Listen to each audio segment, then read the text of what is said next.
दशकं 29 उद्गच्छतस्तव करादमृतं हरत्सु दैत्येषु तान् शरणाननुनीय देवान् सद्यस्थिरोदधितदेव भवत्प्रभावात् उद्यस्वयूत्य कलहादितिजा बभूवुः श्यामां रुचापि वयसापि तनुं तदानीं प्राप्तोऽसि तुङ्गकुचमण्डलभङ्गुरां त्वं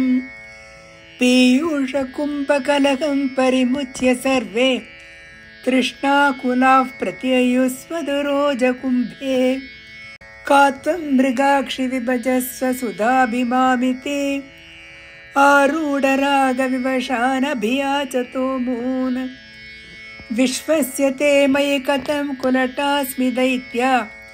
इत्यालपन्नपि सुविश्वसितानतानीः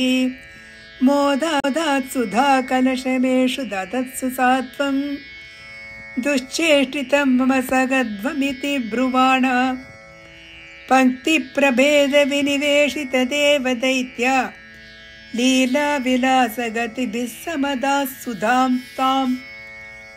अस्मास्वयं प्रणयिनीत्यसुरेषु तेषु जोषं स्थितेषु मदसमाप्य सुधां सुरेषु त्वं भक्तलोकवशको निजरूपमेत्य स्वर्भानुम् अर्धपरिपीतसुधं व्यलावीः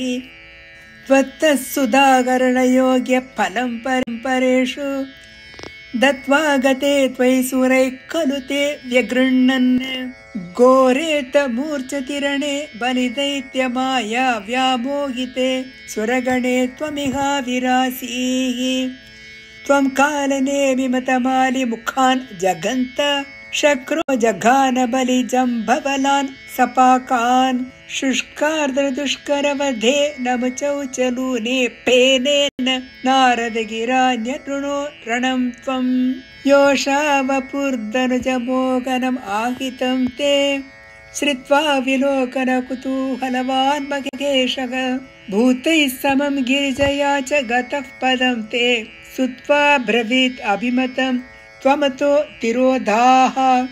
आरामसीमनि च कन्दुकघातलीलालोलायमाननयनां कमनीं मनोज्ञां त्वामेष वीक्ष्य विगलत्पना मनो भूवेगादनङ्गरिपुरङ्ग समालिलिङ्ग भूयोऽपि विधृतवतीम् उपधाव्य देवो वीर्यप्रमोक्ष विकसत्परमार्थ बोधक त्वन्मानितस्तव महत्त्वम् उवाच देव्यै तत्तादृशस्वमव वाक्येतनाथ श्रीहरये नमः नारायण अखिल गुरो भगवन् नमस्ते।